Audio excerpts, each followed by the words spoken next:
Good afternoon, ladies and gentlemen. My name is JT Ternate, and I'm here today to present to you the 46th Division of the American Psychological Association. The 46th Division is noted as being for the Society for Media Psychology and Technology. This division studies the effects of media on human behavior. I'm going to take you through a little bit of the history. I'm going to show you examples of what media psychologists deal with, and then I'm going to present to you a recent study performed by Dr. Larry Rawson on the study habits of college students. I hope you enjoyed this presentation, and any questions that you may have, I will be happy to answer. Thank you.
Part of what I do as a research scientist is I look at a variety of topics. And one thing I'm very interested in is how our students study. So we went into homes and sent in 279 observers to observe middle school, high school, and college students studying. We told the students, we'd like you to study something truly important, really important, like studying for a test, studying for some sort of project, something that's very, very important. We wanted them to focus.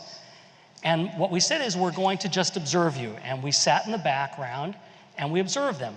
We looked to see, first of all, every minute for 15 minutes, were they on task or off task? Were they studying what they said, or were they off task? What was on their computer screen at any given time? How much technology they use on a daily basis?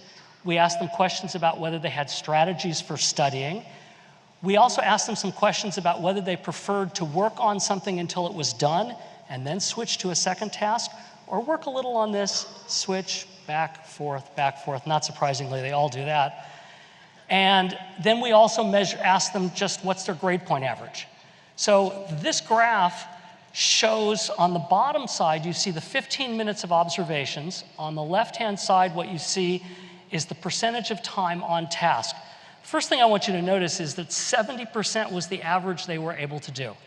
Even though they were supposed to be studying something truly important, 70%. So for the first couple of minutes, they were focused, and then they got distracted, and then they focus again, and then they get really distracted about the 8 to 10 minute mark, and then they start to focus again, but we think that's an aberration because we think they realized, oh my God, the 15 minutes is almost up, I better look like I'm studying. And you notice that at 15 minutes, they start to tail off again.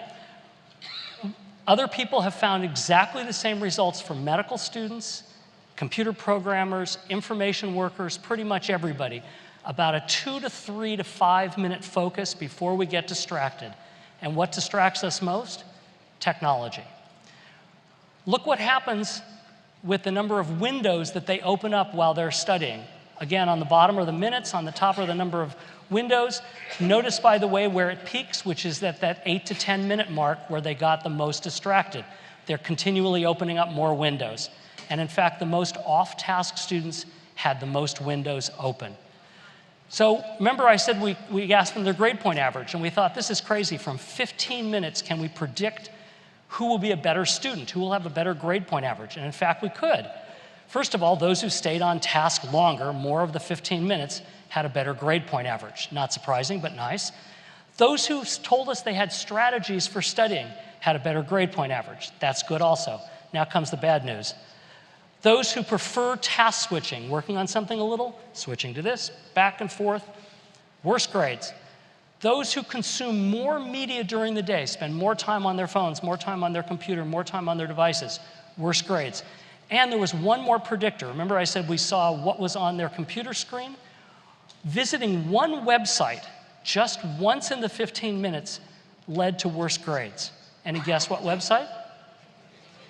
Facebook.